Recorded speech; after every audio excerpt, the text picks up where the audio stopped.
The Zephyrian Academy's training ground stretched across miles of simulated alien terrain, complete with crystalline formations that jutted from purple soil like broken teeth.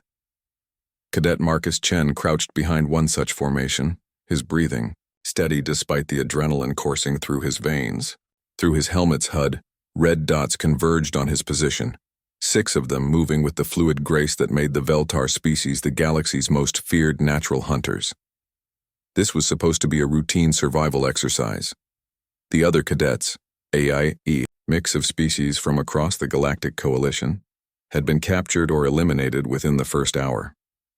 Only Marcus remained, the lone human in a class of beings who had evolved on worlds where survival meant being faster, stronger, or deadlier than anything else in their ecosystem.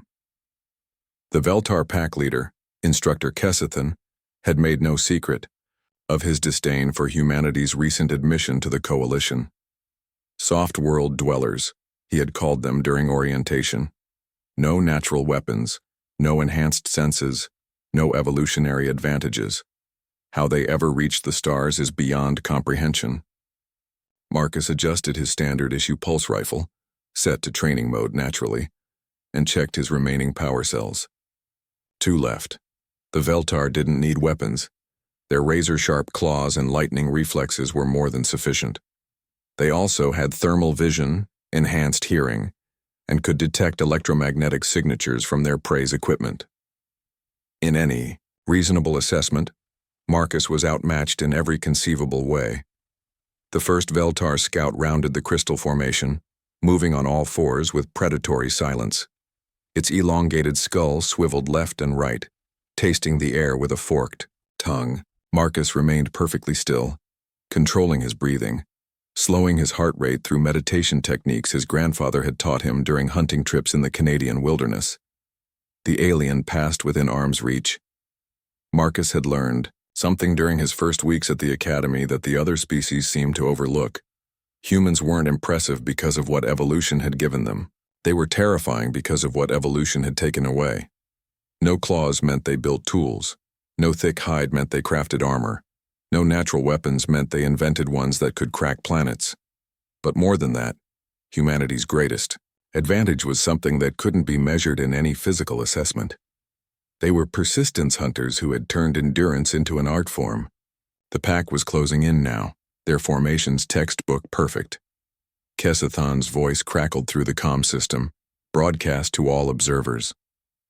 The human's heat signature shows elevated stress. Capture is imminent. Marcus smiled grimly. His elevated heart rate wasn't from stress. It was from preparation. He'd been running calculations for the past 10 minutes, measuring the pack's movement patterns, noting their preferred approach vectors, and identifying their behavioral tells. The Veltar were apex predators, but they were ambush hunters. They relied on overwhelming their prey quickly. What they had never encountered was a species that had spent millennia chasing down creatures larger and stronger than themselves, wearing them down step by step until exhaustion made the kill inevitable. As the first 3 Veltar closed to, within striking distance, Marcus did something that violated every tactical doctrine the Academy taught. He stood up and sprinted directly toward them. The aliens froze for a crucial half-second, their predator instincts confused by prey that was moving toward them rather than away.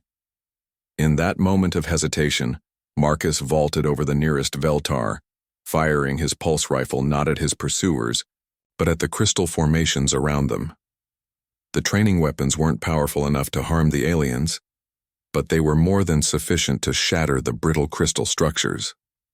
A cascade of purple shards rained down, creating chaos and forcing the pack to scatter. Marcus was already moving, his legs pumping as he navigated the treacherous terrain. Behind him, he could hear the Veltar regrouping, their hunting calls echoing across the training ground. But Marcus wasn't running away. He was leading them exactly where he wanted them to go. The Academy's terrain simulation included a section designed to test different species' environmental adaptations, a maze of narrow canyons with multiple levels and dead ends. For the Veltar, with their larger frames and reliance on pack coordination, it would be a nightmare. For a human who had grown up free climbing and could fit through spaces half his body width, It was home field advantage. Marcus plunged into the canyon system, the Veltar in hot pursuit. Their frustrated snarls echoed off the walls as they tried to follow him through gaps their bodies couldn't navigate. He could hear Keston barking orders, trying to coordinate a pincer movement, but the canyon's acoustics made communication difficult. 20 minutes later, Marcus emerged from the far end of the canyon system. The Veltar were still somewhere behind him, probably trying to backtrack and find an alternate route. He took position on a rocky outcrop and waited. When the pack finally found him, they were no longer moving with their earlier fluid grace. Their tongues lolled from their mouths, their movements had become labored, and their thermal vision, evolved for short, intense hunts, was failing them as their own body temperatures spiked from exertion. Marcus stood slowly, his rifle trained, on the pack leader. "Instructor Keston," he called out calmly. "I believe the exercise parameters specified capture or elimination of the opposing force." The Veltar pack leader stared at him with something approaching respect. Around them, the other pack members had collapsed, their bodies simply not designed for extended pursuit. In the observation bunker, Marcus could see through his HUD that a crowd of instructors and cadets from various species had gathered to watch. "How?" Keston managed, his voice containing none of its earlier arrogance. Marcus lowered his weapon. "My species spent 2 million years learning that sometimes the best way to defeat a predator isn't to be stronger or faster." He paused, allowing himself a small smile. "Sometimes you just have to outlast them." In the weeks that followed, Marcus noticed a distinct change in how the other species regarded the human cadets. There was a new wariness in their eyes, a recognition that perhaps humanity's lack of obvious evolutionary advantages was actually their greatest strength.